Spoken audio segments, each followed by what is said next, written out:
안녕하세요, 뭉트니스의 김성훈입니다. 자, 오늘은 상완골 전방활주 이거에 대해서 다뤄달라고 말씀하시는 분들이 너무 많이 계셨었어요. 근데 제가 바쁘다란 핑계로 이제서야 촬영을 해서 이 내용에 대해서 다뤄보려고 합니다. 일단 상완골 전방활주와 라운드 숄더의 차이점에 대해서 조금 알고 계셔야 되는데, 우리가 흔히 말하는 라운드 숄더 같은 경우에는 몸이 이 상태에서 뭐 척추가 굽었다라던가 아니면 운동 습관에 의해서 견갑이 약간 바깥쪽으로 전인되면서 약간 들리면은 몸이 이렇게 말린 체형이 돼요. 뭐 우리가 편안하게 의자에 앉아있으면 이런 체형이 되겠죠. 이런 상태를 가지고 라운드 숄더라고 말을 합니다. 조금 더 있어 보이게 말하면은 상지교차 증후군이라고도 표현을 해요. 상완골 전방 활주는 뭐냐? 우리가 측면에서 이 견봉이라고 하는 이 견갑의 위에 있는 견봉이라는 친구가 있어요. 이 친구를 잡아놓고 상완골의 머리, 상완골두, 위팔뼈의 머리 부분을 봤을 때 이 상완골두가 이 견봉 쪽보다 좀 더 앞쪽에 빠져나온 채, 이탈된 채 위치하고 있으면은 그걸 상완골 전방 활주라고 합니다.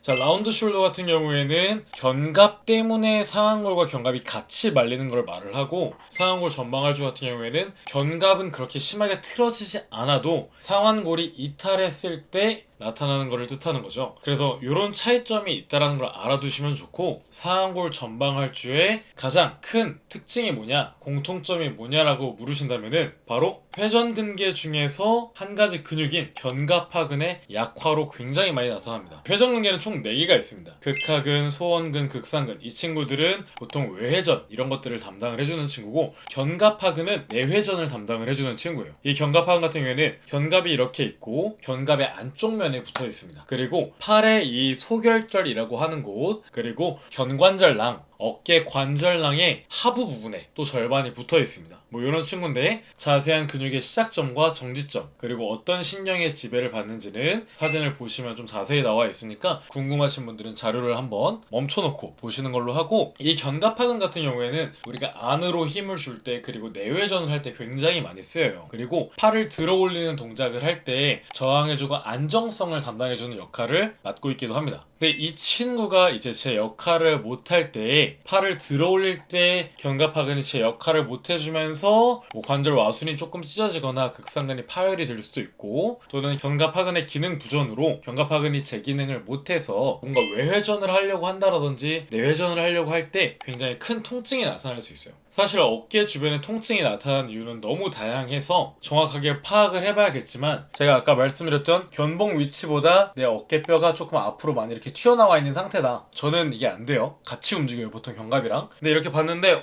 팔의 머리뼈가 견봉보다 훨씬 더 앞에 있어. 이러면은 내가 상완골 전방활주라고 의심을 해보셔도 됩니다. 상완골 전방활주 같은 경우에는 병원에 가셔도 병원에서 해줄 수 있는 게 크게 없어요. 왜? 이거는 의학적으로 뭔가 문제가 되거나 잘못된 게 아니고 근육들 간의 역학적인 불균형 때문인데, 이게 쉽게 말을 하면은 근육이 제 기능을 못 해주는 근육이 생기고, 강해지는 근육이 생기고, 약해지는 근육이 생기면서 뼈와 뼈가 정렬을 이탈을 해버린 거예요. 뼈와 뼈가 정렬이 틀어진 상태다. 그로 인해서 뭔가 팔을 들어 올리거나 우리가 회전을 하려고 할 때 마찰이 나타나서 생기는 통증을 보통 상완골 전방활주라고 합니다. 통증이 생길 수밖에 없겠죠. 우리 몸이 구조적으로 문제가 생긴 거니까요. 그래서 이거를 좀 강화해주기 위해서는 어떻게 해야 되냐? 일단 제가 늘 말씀드리는 순서인 첫 번째는 폼롤러가 중요합니다. 그래서 폼롤러를 통해서 이 회전근개, 그리고 특히 이제 소원근, 그리고 뭐 대원근, 그리고 광배가 끝나는 지점, 그리고 견갑하근, 이런 부분들을 좀 구석구석 풀어볼 건데, 우리 옥수점에 계신 최지원 선생님께서 한번 보여주도록 하겠습니다.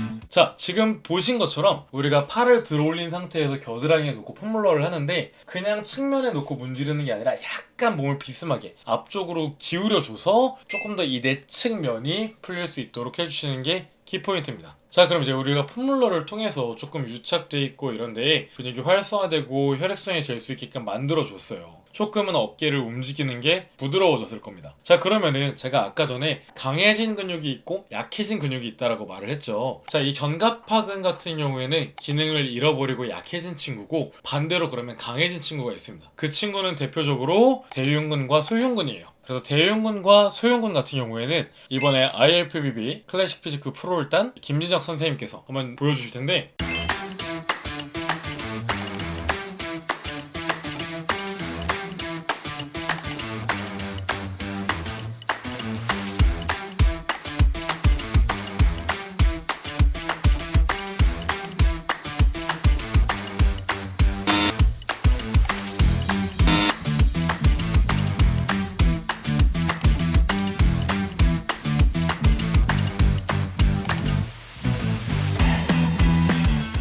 지금처럼 우리가 벽이나 뭐 이제 방과 방 들어갈 때 있는 이런 뭐라 그러죠? 하여튼 그 문 옆에 그거 거기에다가 팔을 올려놓고 그냥 늘리려고 하면은 상완골이 또 내외전되면서 어깨가 아프다라든지 아니면은 잘못해서 우리가 몸을 이렇게 돌려버리는 경우들이 생겨요. 조금 안전하게 하기 위해서 조금 체중을 앞으로 실어서 텐션을 걸어놓고 위아래로 움직이면서 흉근이 활성화될 수 있게끔 조금 늘어나질 수 있게끔 동적 스트레칭을 해주시는 게 굉장히 중요합니다. 자, 그럼 이제 회전하는 동작을 통해서 가동 범위를 늘려볼 건데 내회전이 잘 되려면은 외회전하는 근육이 늘어나줘야 되는 거고 외회전을 잘 하려면은 내회전해주는 견갑하근이 잘 늘어나줘야 되겠죠. 그래서 이번엔 노희성 선생님께서 한번 보여주실 텐데,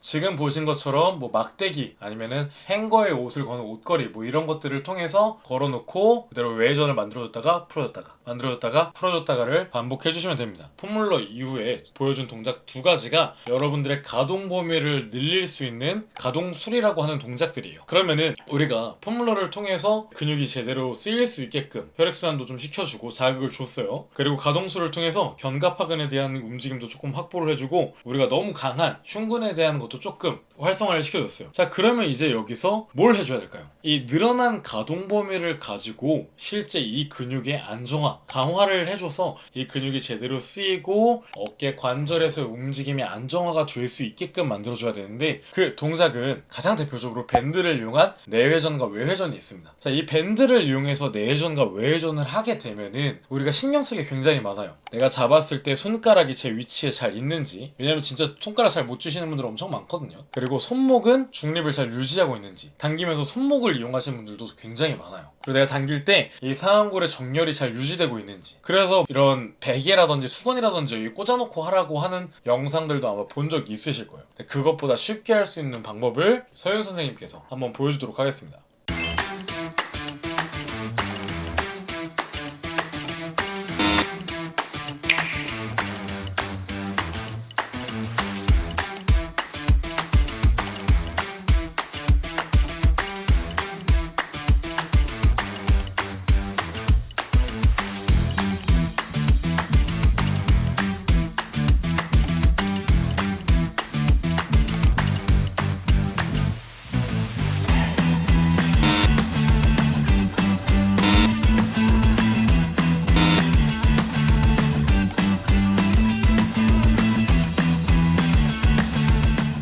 잘 보셨죠? 자, 이 상태에서 우리가 내외전과 외외전을 만들려고 하면은 동작이 뭐 이런 식으로 틀어질 수 있다 보니까 이러면 이제 어깨가 어떻게 되겠어요? 더 안 좋아질 수도 있겠죠? 그래서 팔은 고정시켜둔 채에 밴드를 잡고 있는 상태에서 내 몸을 돌렸다가 내 몸을 다시 원위치시켰다가 몸을 돌렸다가 다시 원위치시켰다가 하는 방법으로 우리가 조금 더 안전하게 내외전과 외외전을 만들 수 있습니다. 자, 그럼 이렇게 아주 간단하게 상완골 전방활주에 대한 개념을 같이 알아보고 상완골 전방활주가 나타나게 하는 주된 근육인 뭐 꼭 견갑하근 때문만이 아닐 수도 있습니다. 다만 주된 원인이 견갑하근이라는 거죠. 견갑하근에 대해서 이 친구가 어떤 친구인지 회전근개에서 어떤 파트를 담당하고 있는지 같이 알아보고 폼롤러는 어떻게 하며 가동범위는 어떻게 만들어주고 어떻게 강화하는지까지 한번 순차적으로 배워봤습니다. 자, 그러면 이제 이 견갑하근이 제 기능을 못하면은 상완골 전방활주 외에도 트리거 포인트, 통증이 어떤 양상으로 나타나냐? 주로 전면 삼각근 또는 이제 후면 삼각근 그리고 삼두 그리고 또 한 가지가 있는데 거기가 어디냐면은 손등이에요. 우리가 뭔가 힘을 주려고 할 때 특히 이렇게 팔을 들어 올리려고 하는 동작을 할 때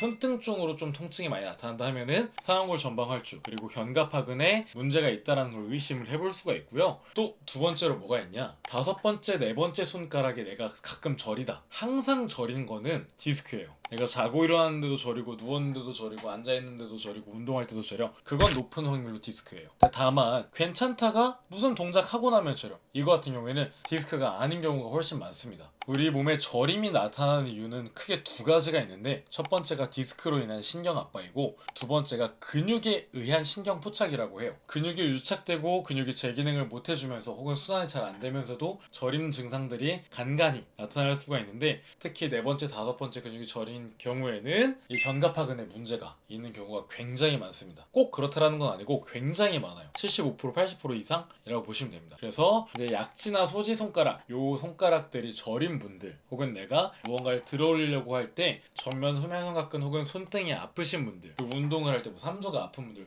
이런 분들도 오늘 상완골 전방활주라는 주제로 다룬 아까 보여드렸던 폼롤러 가동술 그리고 강화 동작까지 조금 따라해 주시면 굉장히 도움이 많이 될 것 같습니다. 그래서 이번 영상이 여러분들에게 도움이 되셨다면 구독, 좋아요, 알림 설정과 댓글까지 부탁드리고 여러분들의 구독과 댓글은 제게 굉장히 큰 힘이 됩니다. 자, 그러면은 이번 영상 여기까지 마치고 다음번에 더 재밌고 유익한 영상으로 찾아뵙도록 하겠습니다. 감사합니다.